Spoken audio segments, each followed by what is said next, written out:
ममता के उस बयान की जो उन्होंने कल दिया था, लेकिन आज कांग्रेस ममता पर आग बबूला है। कांग्रेस पूछ रही है पीएम मोदी ममता के प्रेरणा स्रोत तो नहीं बन गए हैं, या फिर ममता सीबीआई और ईडी के डर से परेशान हो चुकी है। मुंबई से शुरू हुआ ये सियासी दांव का खेल कैसे दिल्ली होते हुए बंगाल के घोटाले तक पहुंच गया है, इसको समझने के लिए आपको देखनी होगी मेरे सहयोगी ओम प्रकाश तिवारी की एक्सक्लूसिव रिपोर्ट, जो बताती है कि ममता को कांग्रेस क्यों पसंद नहीं आ रही है।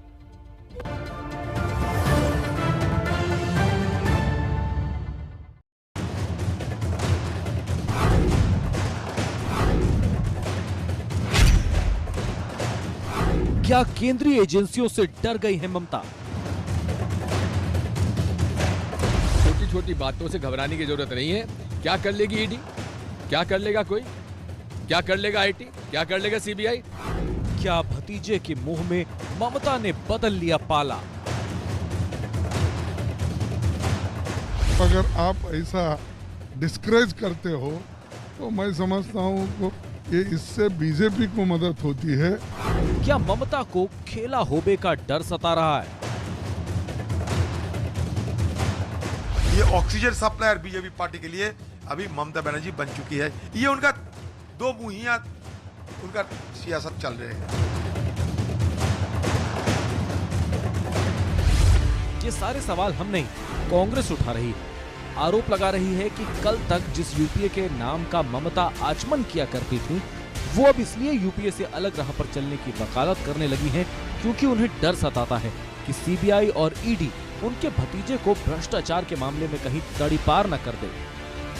क्या कर लेगी ईडी, क्या कर लेगा कोई, क्या कर लेगा आईटी, क्या कर लेगा सीबीआई? अरे हिम्मत रखो, जेल जाएंगे जेल में। क्या डरते हैं हम लोग? मेरा लीडर लड़ रहा है, फील्ड पे है, हर जगह जा रहा है। लड़ाकू लोगों को अगर आप ऐसा डिस्करेज करते हो तो मैं समझता हूँ को ये इससे बीजेपी को मदद होती है। सीबीआई ईडी का नाम लेकर कांग्रेस दीदी पर लानत क्यों भेज रही है, ये हम आपको आगे बताएंगे, लेकिन पहले दीदी का मुंबई में दिया वो बयान सुनिए जिसके बाद कांग्रेस बिदक गई। अरे क्या यूपीए, अभी यूपीए नहीं है। यूपीए क्या है? कंपेयर करेगा बैठ के। दीदी ने जब ये बयान दिया था, कांग्रेस नेतृत्व पर सवाल खड़े किए थे, तब एनसीपी प्रमुख शरद पवार उनके बगल में थे और कुछ हद तक ही सही लेकिन सहमत भी नजर आ रहे थे। और इसी बात ने कांग्रेस को आग बबूला कर दिया है। इसीलिए कांग्रेस दीदी पर कभी नरम तो कभी गरम हो रही है। कांग्रेस इस पॉलिटिकल पिक्चर का ये सार निकाल रही है कि दीदी एनसीपी को साथ लेकर यूपीए की नींव हिलाना चाहती है ताकि कांग्रेस औंधे मुंह गिर जाए, लेकिन इसका सीधा फायदा बीजेपी को होगा। क्या ममता जी भी वही नहीं कर रही जो मोदी जी कर रहे हैं? मोदी जी भी विधायक खरीदते हैं, ममता जी भी विधायक खरीदती हैं। मोदी जी भी पार्टियां तोड़ते हैं, ममता जी भी पार्टियां तोड़ती हैं। कहीं ना कहीं वो फांसीवादी सोच जिससे वो लड़ने की बात करती हैं, वो फांसीवादी सोच ही उनकी प्रेरणा तो नहीं बन गया कि मिले सूर मेरा तुम्हारा तो सूर बने हमारा। यही आज ममता बनर्जी की रवैया है बीजेपी की खुशी करने के लिए। अब ये जान लीजिए कि आखिर इस सियासी बहस में सीबीआई ईडी की एंट्री कैसे हुई। तो ये पूरा मामला है नवंबर 2020 का। तब पहली बार सीबीआई ने पश्चिम बंगाल में ईस्टर्न कोलफील्ड घोटाले में छापेमारी की थी। जांच में अभिषेक बनर्जी और उनकी पत्नी रुजिरा बनर्जी का भी नाम सामने आया था। सीबीआई ने कोल घोटाले के मास्टरमाइंड और मुख्य आरोपी अनूप मांझी से खासम खास सहयोगियों नीरज और अमित पर अपना शिकंजा कसा था। सूत्रों के मुताबिक अनूप मांझी के कहने पर नीरज सिंह कोलकाता में नेताओं को दी जाने वाली रकम का हिसाब रखता था, जबकि अमित पुरुलिया और बांकुरा में नेताओं को दी जाने वाली रकम का हिसाब रखता था। सूत्रों ने बताया कि इन दोनों ने सीबीआई से हुई पूछताछ में अहम तथ्य दिए थे, लेकिन सीबीआई जब इनके बयानों के आधार पर आगे बढ़ी तो ये दोनों गायब हो गए। सीबीआई को लेन देन से जुड़े दस्तावेज भी मिले थे। पता ये भी चला था कि घोटाले की रकम ममता के भतीजे अभिषेक के परिजनों तक भी पहुंची, जिसमें से काफी रकम विदेशों में भी जमा कराई गई है। इसी आधार पर सीबीआई ने अभिषेक की पत्नी रुजिरा और उसकी साली मेनका समेत कई लोगों से पूछताछ की थी। हालांकि पूछताछ के दौरान इन लोगों ने इस घोटाले से किसी भी तरह का कोई संबंध होने से साफ इनकार कर दिया था। सूत्रों के मुताबिक सीबीआई इस मामले में अभिषेक बनर्जी से भी पूछताछ करना चाहती है, क्योंकि अब तक हुई पूछताछ के दौरान कुछ लोगों ने अभिषेक बनर्जी समेत टीएमसी के कुछ और नेताओं के नाम लिए हैं। सूत्रों ने बताया कि अभिषेक से पूछताछ के पहले सीबीआई तुरुप के पत्ते अपने हाथ में रखना चाहती है। साथ ही उन लोगों से भी अभिषेक बनर्जी का आमना सामना कराना चाहती है जिन लोगों ने पूछताछ के दौरान अभिषेक का नाम लिया है। मतलब ये कि सीबीआई और ईडी की टीम कभी भी अभिषेक बनर्जी की तहलीज पर दस्तक दे सकती है। कांग्रेस का आरोप है कि ममता इसी से डरी है और बीजेपी की राह पर चल पड़ी है। ममता दीदी की पार्टी वैसे तो पश्चिम बंगाल तक सीमित है, थोड़ा बहुत त्रिपुरा में उसने जोर लगाने की कोशिश की, लेकिन त्रिपुरा के अभी लोकल बॉडी इलेक्शन में क्या हुआ ये किसी से छिपा नहीं है। All India Trinamool Congress AITC दरअसल सपना देख रही है कि ऑल इंडिया कांग्रेस बन जाए, लेकिन ये भी सच्चाई है कि कांग्रेस आज भी देश की दूसरी सबसे बड़ी पार्टी है। कहीं पर ज़्यादा तो कहीं पर कम, लेकिन देश के हर राज्य में कांग्रेस की पैठ और वोट और थोड़ी बहुत पकड़ भी है। ऐसे में बगैर कांग्रेस के ममता के लिए दिल्ली तक पहुंचने का रास्ता आसान नहीं है। मैं आपको इसे भी अब समझा देता हूं। पहली बात तो यही कि कांग्रेस अब भी देश की दूसरी सबसे बड़ी पार्टी है, राष्ट्रीय पार्टी है। पिछले लोकसभा चुनाव में कांग्रेस को 19.46% वोट मिले थे, यानी देश का हर 5वां वोट कांग्रेस को गया था। देश में कई बार तीसरा मोर्चा बना, उनमें से कुछ मोर्चा सरकार बनाने तक पहुंचे भी, लेकिन एक VP सिंह को छोड़कर हर मोर्चा सरकार को कांग्रेस की बैसाखी की ही जरूरत पड़ी, चाहे वो देवेगौड़ा की सरकार रही हो या फिर इंद्र कुमार गुजराल की। इसके अलावा चरण सिंह और चंद्रशेखर की सरकारें भी बनी तो कांग्रेस के समर्थन से ही बनी थी। रही बात ममता बनर्जी की, तो पश्चिम बंगाल में जरूर उनके नाम का डंका बजता है, इसमें किसी को कोई शक नहीं होना चाहिए। लेकिन यह भी सच है कि उनका कोई देशव्यापी प्रभाव नहीं रहा। वो जोर शोर से त्रिपुरा में उतरी थी और बड़ी बुरी तरीके से उनकी पार्टी ने मुंह की खाई है। फिर ममता की तरह ही दूसरे राज्यों में कई क्षेत्रीय नेता हैं जो प्रभावशाली हैं अपने अपने सूबों में, और जिनकी महत्वाकांक्षाएं भी दिल्ली दरबार तक पहुंचने की हो सकती हैं, होती रही हैं। कुछ छुप के बोलते हैं, कुछ जोर से बोलते हैं।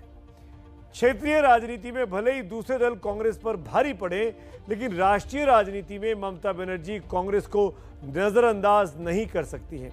लेकिन सवाल यह है कि आखिर ममता का ये कॉन्फिडेंस एकाएक बढ़ा तो कैसे बढ़ा? आपको इस सवाल का जवाब हमारी इस खास रिपोर्ट में जरूर मिलेगा।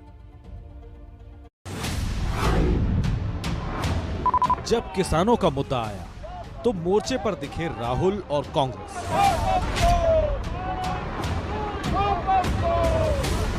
जब महंगाई का मुद्दा आया तो मोर्चे पर दिखे राहुल और कांग्रेस। जब बीजेपी को घेरने की बात आई तब भी मोर्चे पर दिखे राहुल और कांग्रेस। जब राज्यसभा से सांसदों के निलंबन का मुद्दा आया तो मोर्चे पर दिखे राहुल और कांग्रेस। 2014 से लेकर अब तक जब भी विरोध की लहर उठी या प्रदर्शनों का दौर चला, कांग्रेस हर राजनीतिक घटना का झंडा बरदार रही है। लेकिन ममता बनर्जी का कॉन्फिडेंस अब उसी कांग्रेस पर नहीं रहा और दूसरे छोटे दल भी कांग्रेस के सीने पर मूंग दल रहे हैं। जो दल विपक्षी बंटवारे के बारे में बात करते हैं, उनको ये आत्म मंथन करना पड़ेगा कि ऐसे बयानों से सबसे ज्यादा प्रसन्न बीजेपी होती है। कहाँ है यूपीए? Where is UPA? मतलब यूपीए है ही नहीं, आप तो कह रहे हैं। I don't know. कार्यक्रम पहले तय हो, व्यक्ति केंद्रित विमर्श में नहीं। कोई चीज खत्म हो रही है नहीं हो रही है, लोग जिंदा है और जिंदा लोगों को अपनी बेचैनी और परेशानी से निकलने के लिए सबसे पहले कार्यक्रम पर We are all anti BJP. There is no UPA. तो देयर इज नो यूपीए आप कह रहे हैं? Yes, I am saying that. तो फिर जो है अगर जरूरत पड़ी गठबंधन बनता है तो आप ममता दीदी के साथ होंगे या कांग्रेस के साथ? वो टाइम पे देंगे। इन बयानों का मतलब ये है कि दीदी की वजह से छोटे दलों की हसरत भी अब बड़ी हो गई है। इसीलिए वो लिबिर नहीं कर रहे, बल्कि खुलकर फुल इज्जत मांग रहे हैं। वजह कांग्रेस का लगातार गिरता ग्राफ। 2019 में लोकसभा चुनावों में कांग्रेस 421 सीटों पर लड़ी, लेकिन जीती सिर्फ 52, स्ट्राइक रेट रहा 12% का। वहीं टीएमसी 62 सीटों पर लड़ी और 22 सीटें जीती, स्ट्राइक रेट रहा 35% का। एनसीपी 35 सीटों पर लड़कर 5 सीटें जीत गई। स्ट्राइक रेट 15% रहा। जीत के इसी स्ट्राइक रेट ने टीएमसी और एनसीपी को साथ आने का कॉन्फिडेंस दिया।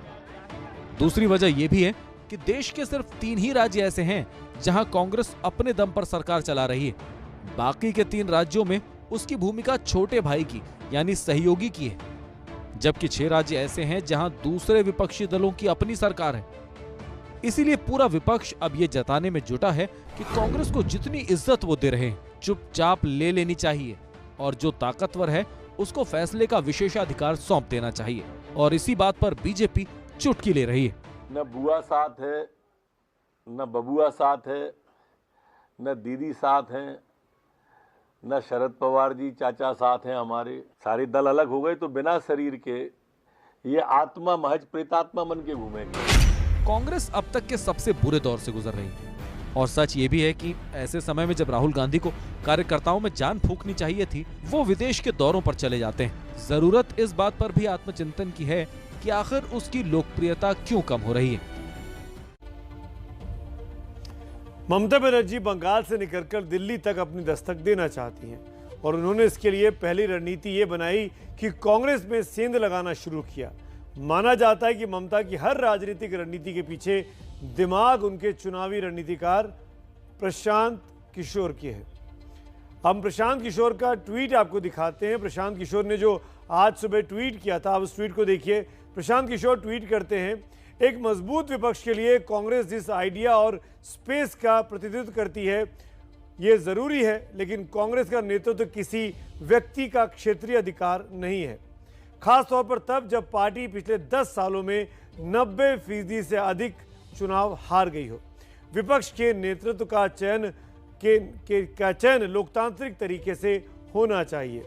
माना जा रहा है कि प्रशांत किशोर की जब से कांग्रेस पार्टी में अंदर आने के रास्ते बंद हुए हैं, उसके बाद प्रशांत किशोर किसी बदले के तौर पर कांग्रेस को कमजोर करने और ममता को मजबूत करने के इरादे के साथ रणनीति बना रहे हैं, जिसमें ममता को फायदा हो रहा है और कांग्रेस परेशान घूम रही है। ममता बनर्जी बंगाल से निकलकर, जैसे मैंने बताया, राष्ट्रीय राजनीति पर छाने के लिए बेताब है। वो कलकत्ता में एक निवेश सम्मेलन करने वाली हैं, जिसके लिए बड़े बड़े उद्योगपतियों से मिल रही हैं। आज ममता की मुलाकात मुंबई के दौरे के दौरान गौतम अडानी से हुई। ममता के साथ अपनी तस्वीर साझा करते हुए गौतम अडानी ने अगले साल अप्रैल में बंगाल ग्लोबल बिजनेस समिट में शामिल होने के लिए अपना उत्साह भी दिखाया है। यानी ममता अब राष्ट्रीय स्तर पर विकास के लिए काम करने वाली राजनेता की छवि बना रही हैं।